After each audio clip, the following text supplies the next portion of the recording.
Around 2.5 years old, a toddler's imagination really starts to flourish and they can get pretty wild.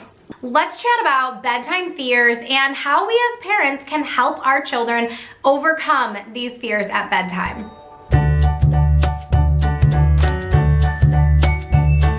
So off the bat, I'm just gonna take the cat out of the bag here. I hate the idea of monster spray, and we will get all into those details, but when it comes to toddlers and bedtime fears, the most important thing for parents to do is actually validate your child and tell them that you understand that they're scared. You understand that they have these fears. It's really important to build your child's trust so that they know that no matter what, even if they're scared of something that doesn't exist, that you're still gonna always be there for them.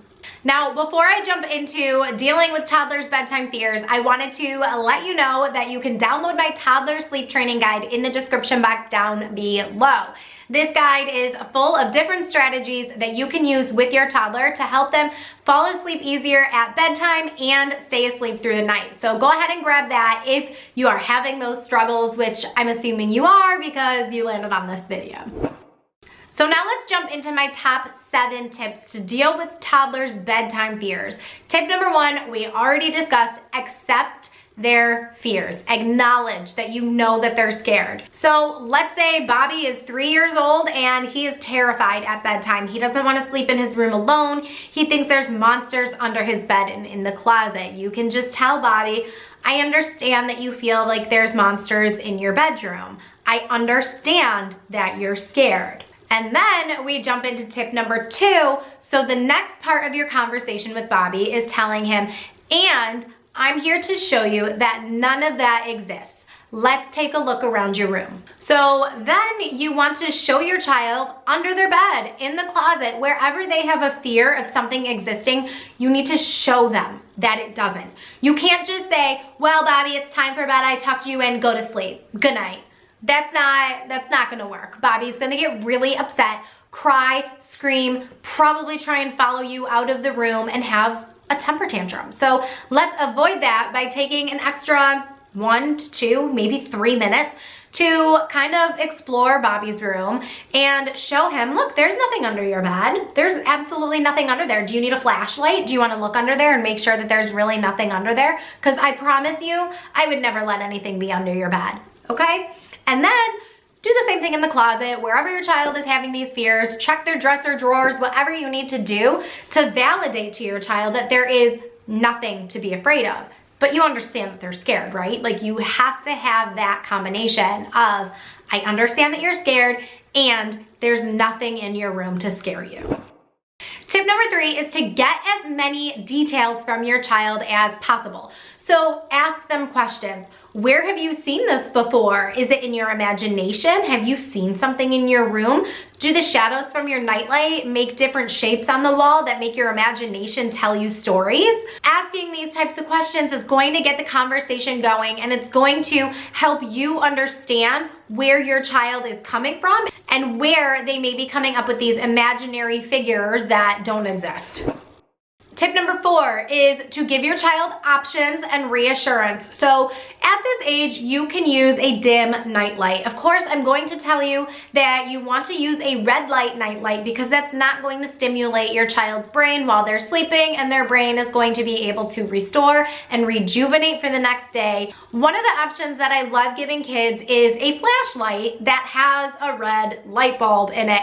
When I was a kid, if you're like around your 30s, I don't know, 40s, you know what I'm talking about. They had these Fisher-Price flashlights that changed colors, and it would go from white to red to green.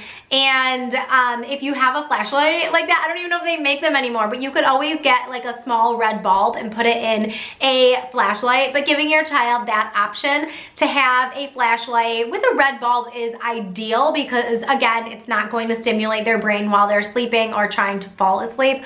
So if they need to turn it on real quick to point it towards the closet, then that's reassuring to them. Go ahead and do that. Tip number 5 is to encourage distractions at bedtime. Now, I know that if you've watched videos on my channel, you know I'm a huge advocate for white noise throughout the night continuously in your child's room.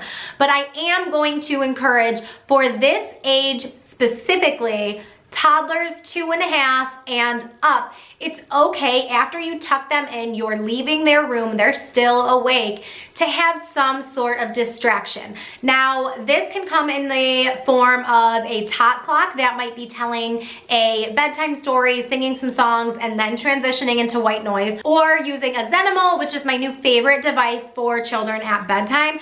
They have mindful meditations for children that help them calm their body down, prepare for sleep, and then move into sleeping and white noise. So one of those two options of having a tot clock that might tell a bedtime story or a Zenimal that is doing your bedtime meditation is a great tool to use with your child so they're distracted listening to something different in their room instead of their imagination.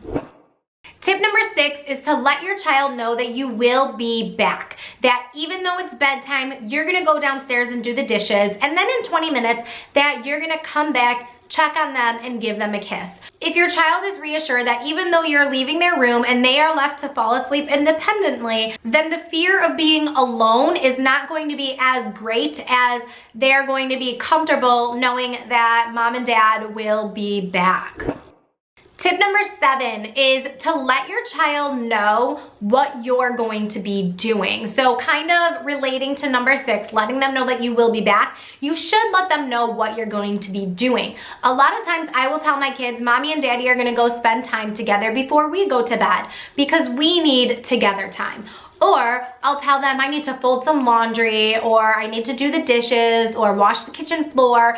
Things that are boring tasks that kids don't want to do is going to encourage them to stay in bed, because why would they want to come downstairs and be with you if you're just cleaning? That's boring. And what they have going on in their room with their tot clock or their Zenimal is a lot more interesting to them than what you're doing in the kitchen.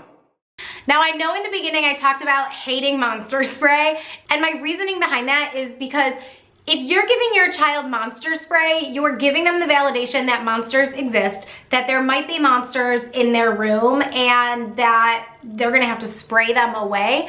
I mean, it's a creative idea, and it makes sense in some aspects, maybe. Like if you wanted to let your child think that monsters were real, but monsters aren't real. And it's important to teach children that monsters aren't real. We don't need monster spray to spray them away because they're not real. Like, you can have an understanding that your child is afraid of something without reinforcing that fear is valid, in the sense that it's real. Like, it's okay for your child to be afraid of something. That's totally fine. But then to educate them, to let them know that this isn't real and it's not gonna happen, is very important. And to actually show them that this isn't something that's going to happen. There are no monsters in your room. They don't exist.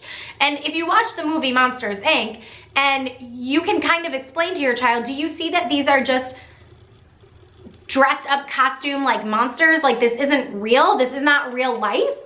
I get really passionate about this, but I don't believe that it's beneficial for a parent or a child to say, here's some monster spray to scare the scary monsters away. Like, they don't exist. So why would we encourage them to scare monsters away when there are no monsters? So that's my spiel about monster spray. It's just unnecessary, and really just educating your child, because even as adults, we are scared of what we don't know. Like, we may be scared of new experiences because we don't know what to expect. And your child may be scared of monsters because, I don't know, because that's what imaginations do. We've all been there. But we as parents need to teach them that that's not a real thing. Not, hey kid, here's some monster spray. Like, no, let's not do the monster spray. All right, so once again, I wanted to remind you of my toddler sleep training guide in the description box down below. Lots of tools and resources for you in that guide. Make sure you click the link down there and grab it. Watch this playlist over here for more baby and toddler sleep training tips.